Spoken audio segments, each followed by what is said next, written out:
पश्चिम बंगाल के हावड़ा बाजार में गुरुवार देर रात भीषण आग लग गई। आग लगने से इलाके में अफरा तफरी मच गई। आनन फानन में आग लगने की सूचना दमकल विभाग को दी गई।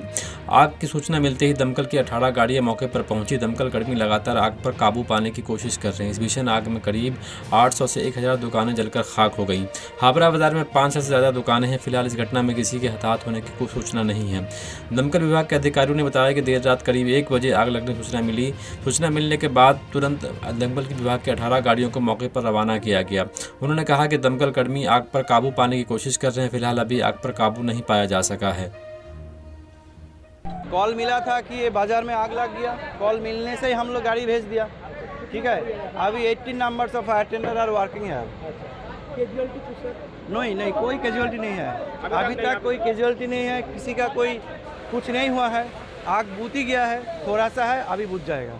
ठीक है, इसमें आग लगने का कोई कारण? आग लगने का कारण तो अभी नहीं बता सकेंगे। आगे आग बुझा जाएंगे तो उसके बाद हम लोग देखेंगे क्या हुआ है। अभी परिस्थिति क्या है? परिस्थिति पानी का अवेलेबल हो गया है। हम लोग हाइड्रेशन सिस्टम मेकअप कर लिया है और पानी दे रहा है। कोई पानी का शॉर्टेज अभी नहीं है।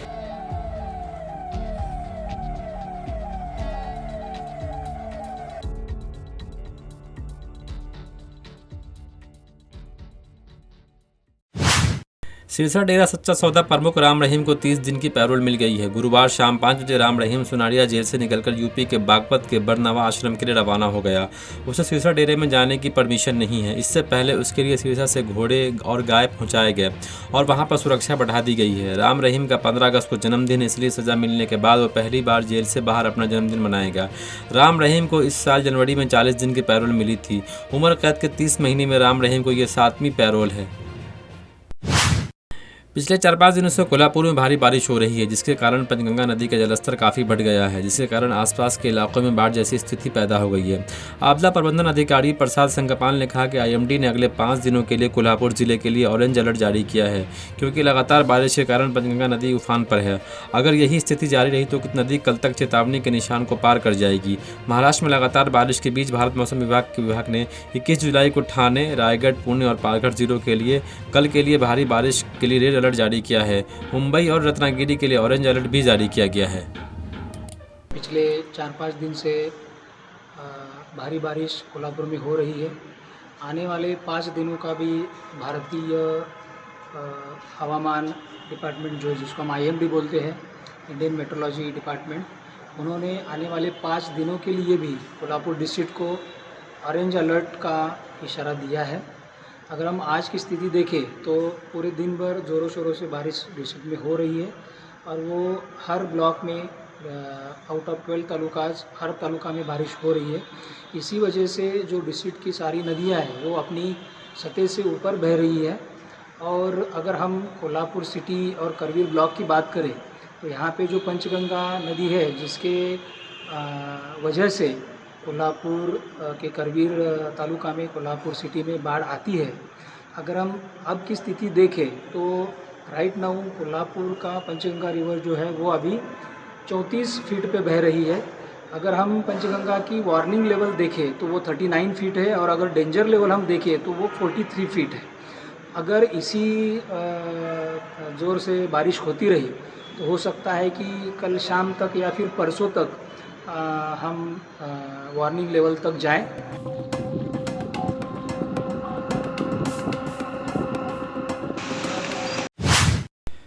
केंद्रीय इस्पात मंत्री ज्योतिरादित्य सिंधिया ने गुरुवार को जापान के उद्योग मंत्री निशिमुरा यासुतोशी से मुलाकात की। सिंधिया ने कहा कि जापान के उद्योग मंत्री निशिमुरा से मिलकर खुशी हुई। इस्पात उद्योग में हाल के विकास, वर्तमान वैश्विक स्थिति और इसकी चुनौतियों पर चर्चा की गई।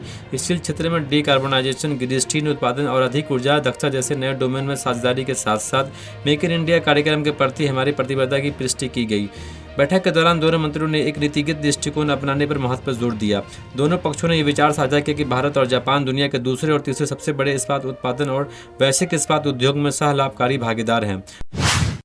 उत्तर प्रदेश के मुख्यमंत्री योगी आदित्यनाथ ने गुरुवार को कहा कि उनकी सरकार के पास जरूरतमंद लोगों के इलाज के लिए धन की कोई कमी नहीं है। राज्य सरकार के प्रवक्ता ने यहां बताया कि मुख्यमंत्री यहां वेदांता अस्पताल में कैंसर यूनिट का उद्घाटन करने के बाद अपने संबोधन में कहा कि कैंसर पीड़ित हो या कोई और जरूरतमंद, हर किसी के इलाज के लिए डबल इंजन की सरकार विभिन्न योजनाएं चला रही है। उन्होंने कहा कि अब प्रधानमंत्री आयुष्मान भारत या फिर मुख्यमंत्री रिलीफ फंड से इलाज के लिए धन दिया जा रहा है। सरकार बिना भेदभाव के जरूरतमंद लोगों के इलाज के लिए अपनी धनराशि उपलब्ध करा रही है ताकि उपचार के अभाव में किसी की मौत न हो जाए। उनका यह भी कहना था कि मुख्यमंत्री जन आरोग्य योजना के तहत हर वर्ष 5 लाख रुपए का स्वास्थ्य बीमा कवर दिया जा रहा है। योगी ने कहा कि वेदांता के नए टेक्नोलॉजी को अपनाते हुए अब कैंसर के उन मरीजों का इलाज करेगा जो लंबे समय से इसकी मांग कर रहे थे। उनका कहना था कि इसकी स्थापना से कैंसर के मरीजों को मुंबई या दिल्ली जाने के लिए मजबूर नहीं होना पड़ेगा। महाराष्ट्र के रायगढ़ में लैंडस्लाइड से अब तक 16 लोगों की मौत हो गई, वहीं 75 लोगों को सुरक्षित बाहर निकाला गया। एनडीआरएफ की टीमें लगातार रेस्क्यू ऑपरेशन कर रही है। एनडीआरएफ के मुताबिक अब तक 16 शव बरामद किए गए हैं और 21 लोगों को जिंदा बचाया गया है। लगातार बारिश के बीच दौरान संभावित भूस्खलन की आशंका के कारण अधिकारियों द्वारा पहले अभियान रोक दिए जाने के बाद खोज और बचाव अभियान दूसरे दिन फिर शुरू हुआ। एनडीआरएफ की 5वीं बटालियन कमांडर एसबी सिंह ने कहा कि इस क्षेत्र में अलग अलग जोन में बांटकर रेस्क्यू ऑपरेशन किया जा रहा है। खराब मौसम के कारण रेस्क्यू ऑपरेशन में दिक्कत हो रही है। बारिश के कारण कीचड़ नीचे गिरने लगी है। मुंबई से लगभग 80 किलोमीटर दूर तटीय जिले में एक पहाड़ी ढलान पर स्थित गांव में बुधवार रात भूस्खलन हुआ था, जिससे इलाके के 50 में से 17 घर जमींदोज हो गए थे। सर हमारा जो सर्च का जो काम होता है, हमारे 3 प्रकार का सर्च होता है सर। पहला होता है सर जो हम लोग टेक्निकल सर्च करते हैं, तो टेक्निकल सर्च यहाँ पर करने का कोई मतलब वो है नहीं सर। दूसरा होता है सर कैनान सर्च।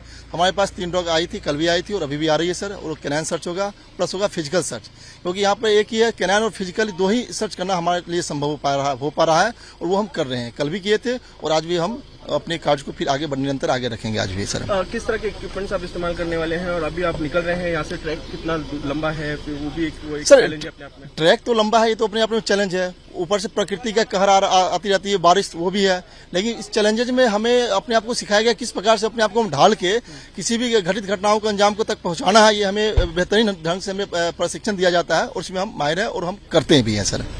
कल काफी ये तुरंत रिस्पांस करना था, आज वेल इक्विप्ड हैं और अच्छी तरीके से, या फिर आज क्या चेंजेस कुछ आए हैं, कुछ इनहांस आपने किया है? सर जैसे कि कल हम लोग को सूचना मिली थी, तो सूचना मिलने के तुरंत बाद हमारी 4 टीम वहां से रवाना हुई थी और रात को ही हमारी टीम स्पॉट पर पहुंच के पूरी रात और कल पूरी दिन तक कार्य करती रही, कल रात तक वर्क करती रही है सर। फिर हम लोग आज अपने घटनास्थल पर पहुंच चुके हैं और जस्ट ऊपर चढ़ने के बाद हमारा कार्य निरंतर जारी ही रहेगा सर।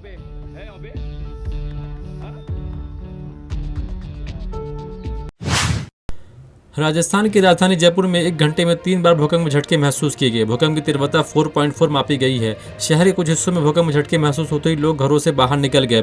भूकंप का केंद्र प्रसिद्ध खाटू श्याम बताया जा रहा है। अब तक किसी तरह के नुकसान की कोई खबर नहीं है। समाचार एजेंसी एनआई के मुताबिक 1 घंटे में भूकंप के 3 झटकों से लोगों में दहशत है।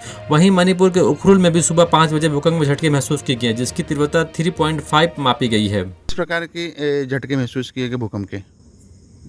लंबा झटका था और परिवार के लोग पूरे जग गए थे एक साथ ही। और कितनी बजे के करीब आया था? 4:10 पे। कुछ जनहानि थोड़ी ना हुई, मतलब कुछ नहीं, नुकसान? जनहानि कुछ नहीं हुई जी।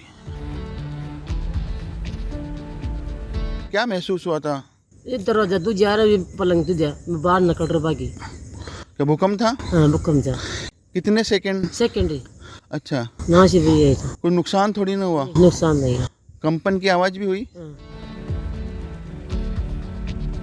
सुबह आपको क्या भूकंप के कुछ झटके नजर महसूस हुए? हाँ जी, मैं अभी झाड़ू काट रही थी तो झाड़ू काटते काटते एकदम बैठी बैठी एकदम उछली मैं, और इतनी जोर से आवाज़ होता हुआ भूकंप आया कि डर गई मैं, पता नहीं क्या हो गया, और पूरे घर के उठ गए, आस पड़ोस के सब उठ गए यहाँ पे।